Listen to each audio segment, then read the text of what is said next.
2 Maccabees chapter 4. The previously mentioned Simon, who had informed about the money against his own country, slandered Onias, saying that it was he who had incited Heliodorus and had been the real cause of the misfortune.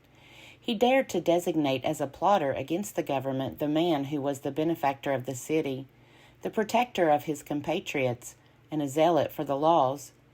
When his hatred progressed to such a degree that even murders were committed by one of Simon's approved agents, Onias recognized that the rivalry was serious, and that Apollonius, son of Menethius and governor of Coelesyria and Phoenicia, was intensifying the malice of Simon. So he appealed to the king, not accusing his compatriots, but having in view the welfare, both public and private, of all the people. For he saw that, without the king's attention, public affairs could not again reach a peaceful settlement, and that Simon would not stop his folly. When Seleucus died and Antiochus, who was called Epiphanes, succeeded to the kingdom, Jason, the brother of Onias, obtained the high priesthood by corruption, promising the king through a petition 360 talents of silver, and from another source of revenue 80 talents. In addition to this, he promised to pay 150 more if permission were given to establish by his authority a gymnasium and a body of youth for it, and to enroll the people of Jerusalem as the Antiochenes in Jerusalem. When the king assented and Jason came to office, he at once shifted his compatriots over to the Greek way of life. He set aside the existing royal concessions to the Jews, secured through John, the father of Eupolemus, who went on the mission to establish friendship and alliance with the Romans, and he destroyed the lawful ways of living and introduced new customs contrary to the law. He took delight in establishing a gymnasium right under the citadel, and he induced the noblest of the young men to wear the Greek hat. There was such an extreme of Hellenization and increase in the adoption of foreign ways, because of the surpassing wickedness of Jason, who was ungodly and no true high priest, that the priests were no longer intent upon their service at the altar. Despising the sanctuary and neglecting the sacrifices, they hurried to take part in the unlawful proceedings in the wrestling arena after the signal for the discus throwing, disdaining the honors prized by their ancestors and putting the highest value upon Greek forms of prestige. For this reason, heavy disaster overtook them, and those whose ways of living they admired and wished to imitate completely became their enemies and punished them. It is no light thing to show irreverence to the divine laws, a fact that later events will make clear. When the quadrennial games were being held at Tyre and the king was present, the vile Jason sent envoys, chosen as being Antiochenes from Jerusalem, to carry 300 silver drachmas for the sacrifice to Hercules. Those who carried the money, however, thought best not to use it for sacrifice, because that was inappropriate, but to expend it for another purpose.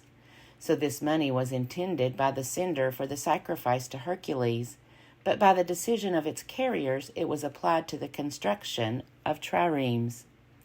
When Apollonius, son of Menethius, was sent to Egypt for the coronation of Philometor as king, Antiochus learned that Philometor had become hostile to his government, and he took measures for his own security. Therefore, upon arriving at Joppa, he proceeded to Jerusalem. He was welcomed magnificently by Jason and the city, and ushered in with a blaze of torches and with shouts. Then he marched his army into Phoenicia. After a period of 3 years, Jason sent Menelaus, the brother of the previously mentioned Simon, to carry the money to the king and to complete the records of essential business. But he, when presented to the king, extolled him with an air of authority and secured the high priesthood for himself, outbidding Jason by 300 talents of silver. After receiving the king's orders, he returned, possessing no qualification for the high priesthood, but having the hot temper of a cruel tyrant and the rage of a savage wild beast. So Jason, who after supplanting his own brother was supplanted by another man, was driven as a fugitive into the land of Ammon. Although Menelaus continued to hold the office, he did not pay regularly any of the money promised to the king. When Sostratus, the captain of the citadel, kept requesting payment, for the collection of the revenue was his responsibility, the two of them were summoned by the king on account of this issue. Menelaus left his own brother Lysimachus as deputy in the high priesthood, while Sostratus left Crates, the commander of the Cyprian troops. While such was the state of affairs, it happened that the people of Tarsus and of Malus revolted because their cities had been given as a present to Antiochus, the king's concubine. So the king went hurriedly to settle the trouble, leaving Andronicus, a man of high rank, to act as his deputy. But Menelaus, thinking he had obtained a suitable opportunity, stole some of the gold vessels of the temple and gave them to Andronicus. Other vessels, as it happened, he had sold to Tyre and the neighboring cities. When Onias became fully aware of these acts, he publicly exposed them, having first withdrawn to a place of sanctuary at Daphne near Antioch. Therefore, Menelaus, taking Andronicus aside, urged him to kill Onias. Andronicus came to Onias and, resorting to treachery, offered him sworn pledges and gave him his right hand. He persuaded him, in spite of his suspicions, to come out from the place of sanctuary. Then, with no regard for justice, he immediately put him out of the way. For this reason, not only Jews, but many also of other nations were grieved and displeased at the unjust murder of the man. When the king returned from the region of Cilicia, the Jews in the city appealed to him with regard to the unreasonable murder of Onias, and the Greeks shared their hatred of the crime. Therefore, Antiochus was grieved at heart and filled with pity and wept because of the moderation and good conduct of the deceased. Inflamed with anger, he immediately stripped the purple robe from Andronicus, tore off his clothes, and led him around the whole city to that very place where he had committed the outrage against Onias. And there he dispatched the bloodthirsty fellow. The Lord thus repaid him with the punishment he deserved. When many acts of sacrilege had been committed in the city by Lysimachus, with the connivance of Menelaus, and when report of them had spread abroad, the populace gathered against Lysimachus, because many of the gold vessels had already been stolen. Since the crowds were becoming aroused and filled with anger, Lysimachus armed about 3,000 men and launched an unjust attack. Under the leadership of a certain Aranus, a man advanced in years and no less advanced in folly. But when the Jews became aware that Lysimachus was attacking them, some picked up stones, some blocks of wood, and others took handfuls of the ashes that were lying around, and threw them in wild confusion at Lysimachus and his men. As a result, they wounded many of them and killed some, and put all the rest to flight.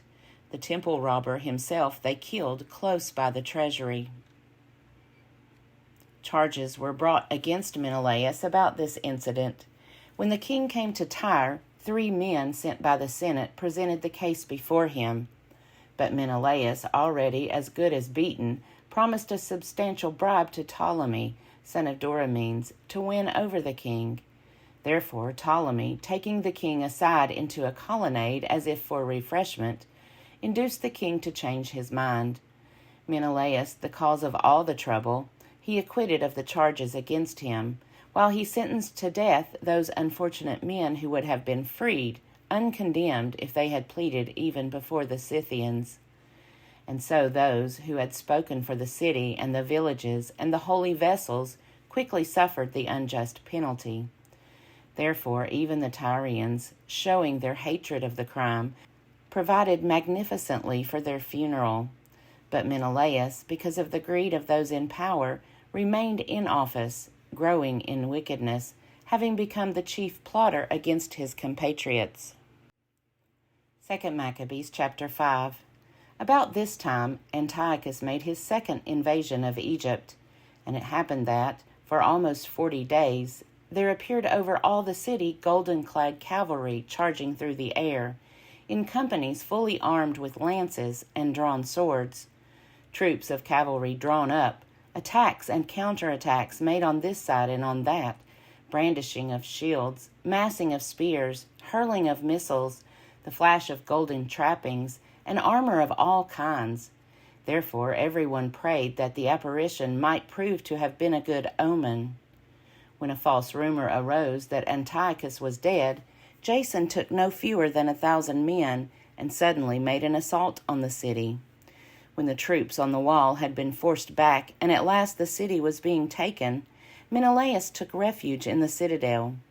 But Jason kept relentlessly slaughtering his compatriots, not realizing that success at the cost of one's kindred is the greatest misfortune, but imagining that he was setting up trophies of victory over enemies and not over compatriots.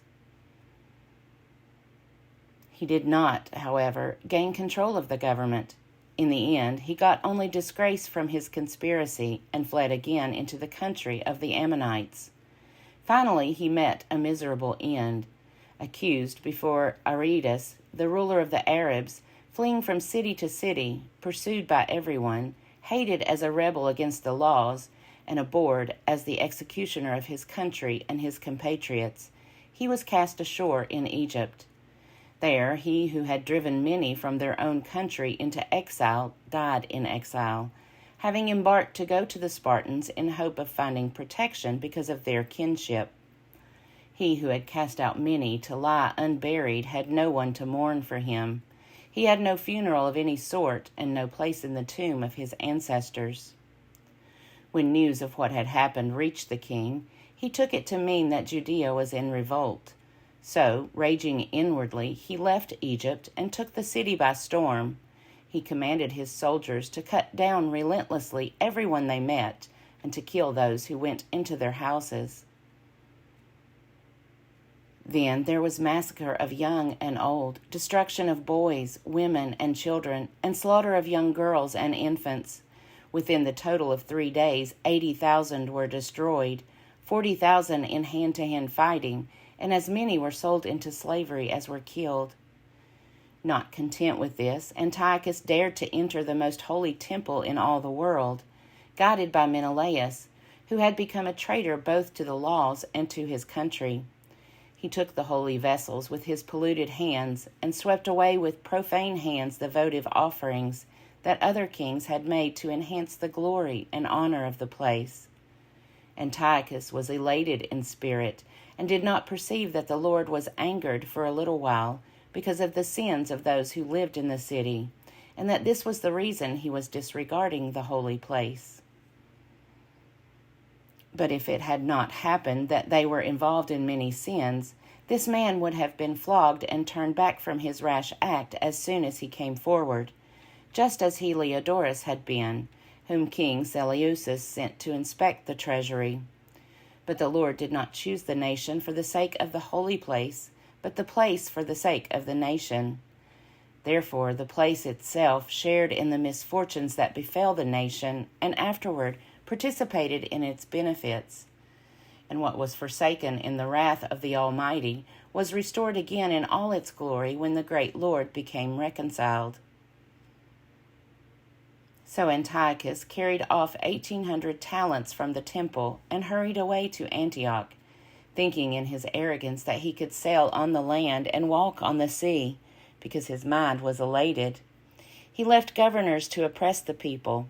At Jerusalem, Philip, by birth a Phrygian, and in character more barbarous than the man who appointed him, and at Gerizim, Andronicus, and besides these Menelaus, who lorded it over his compatriots worse than the others did.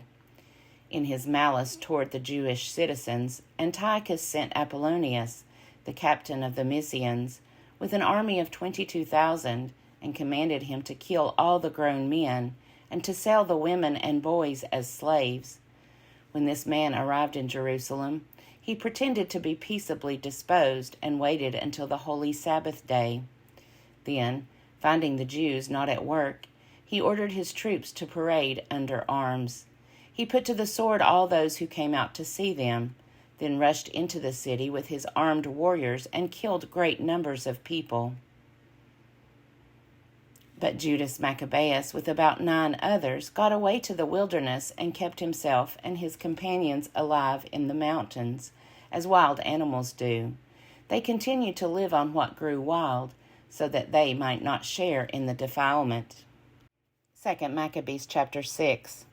Not long after this, the king sent an Athenian senator to compel the Jews to forsake the laws of their ancestors and no longer to live by the laws of God, also to pollute the temple in Jerusalem, and to call it the temple of Olympian Zeus, and to call the one in Gerizim Zeus, the friend of strangers, as the people who live in that place are known.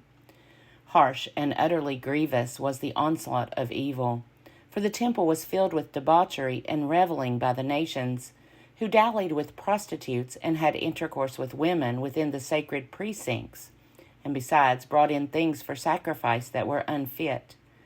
The altar was covered with abominable offerings that were forbidden by the laws. People could neither keep the Sabbath nor observe the festivals of their ancestors, nor so much as confess themselves to be Jews. On the monthly celebration of the king's birthday, the Jews were taken, under bitter constraint, to partake of the sacrifices, and when a festival of Dionysus was celebrated, they were compelled to wear wreaths of ivy and to walk in the procession in honor of Dionysus. At the suggestion of the people of Ptolemais, a decree was issued to the neighboring Greek cities that they should adopt the same policy toward the Jews and make them partake of the sacrifices, and should kill those who did not choose to change over to Greek customs. One could see, therefore, the misery that had come upon them. For example, 2 women were brought in for having circumcised their children. They publicly paraded them around the city with their babies hanging at their breasts, and then hurled them down headlong from the wall. Others, who had assembled in the caves nearby in order to observe the 7th day secretly, were betrayed to Philip and were all burned together, because their piety kept them from defending themselves in view of their regard for that most holy day. Now I urge those who read this book not to be depressed by such calamities, but to recognize that these punishments were designed not to destroy, but to discipline our people. In fact, it is a sign of great kindness not to let the impious alone for long, but to punish them immediately. For in the case of the other nations, the Lord waits patiently to punish them until they have reached the full measure of their sins. But he does not deal in this way with us, in order that he may not take vengeance on us afterward, when our sins have reached their height. Therefore he never withdraws his mercy from us. Although he disciplines us with calamities, he does not forsake his own people. Let what we have said serve as a reminder. We must go on briefly with the story. Eleazar, one of the scribes in high position, a man now advanced in age and of noble presence, was being forced to open his mouth to eat pig's flesh. But he, welcoming death with honor rather than life with pollution, went up to the rack of his own accord, spitting it out as all ought to go who have the courage to refuse things that it is not right to taste, even for the natural love of life. Those who were in charge of that unlawful sacrifice took the man aside because of their long acquaintance with him, and privately urged him to bring meat of his own providing, proper for him to use, and to pretend that he was eating the flesh of the sacrificial meal that had been commanded by the king, so that by doing this he might be saved from death and be treated kindly on account of his old friendship with them.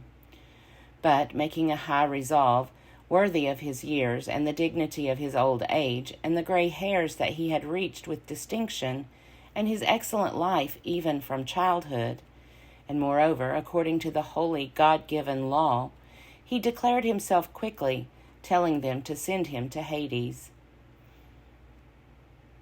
Such pretense is not worthy of our time of life, he said, for many of the young might suppose that Eleazar in his 90th year had gone over to a foreign way of life, and through my pretense, for the sake of living a brief moment longer, they would be led astray because of me, while I defile and disgrace my old age.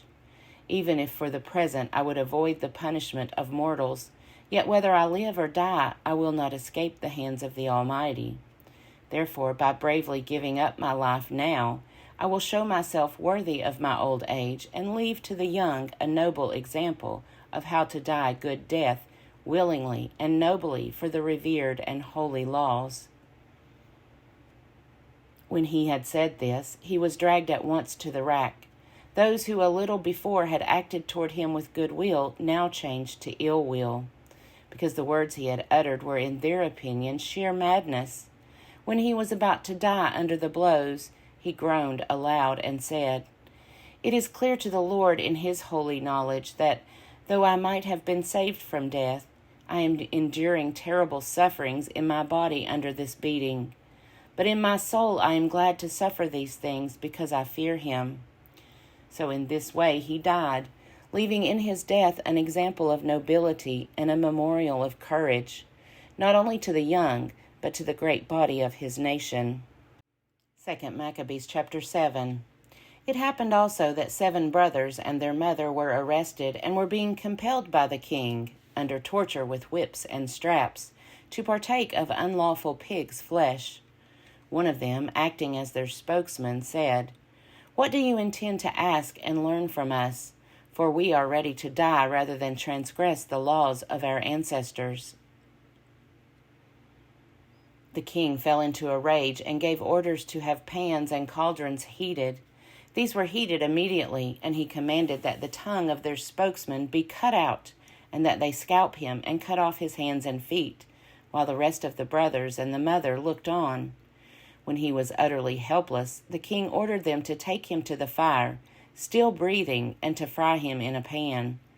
The smoke from the pan spread widely, but the brothers and their mother encouraged one another to die nobly, saying, "The Lord God is watching over us, and in truth has compassion on us," as Moses declared in his song that bore witness against the people to their faces, when he said, "And he will have compassion on his servants."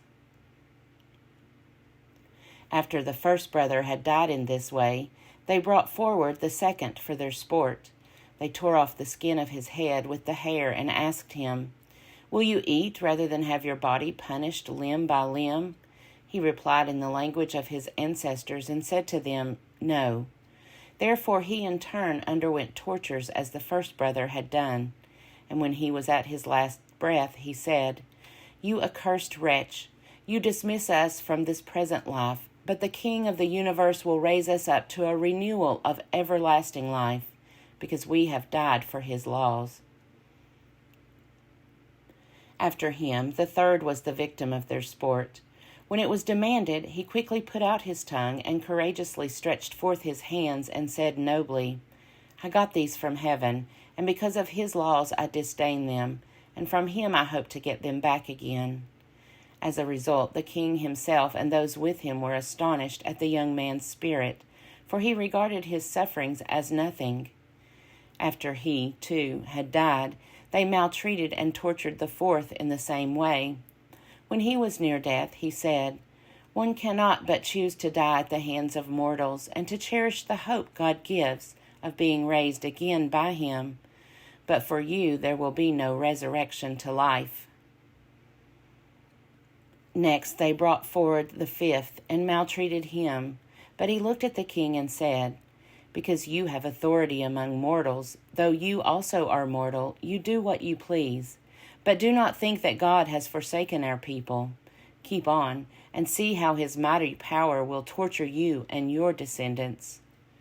After him they brought forward the sixth, and when he was about to die, he said, "Do not deceive yourself in vain, for we are suffering these things on our own account because of our sins against our own God.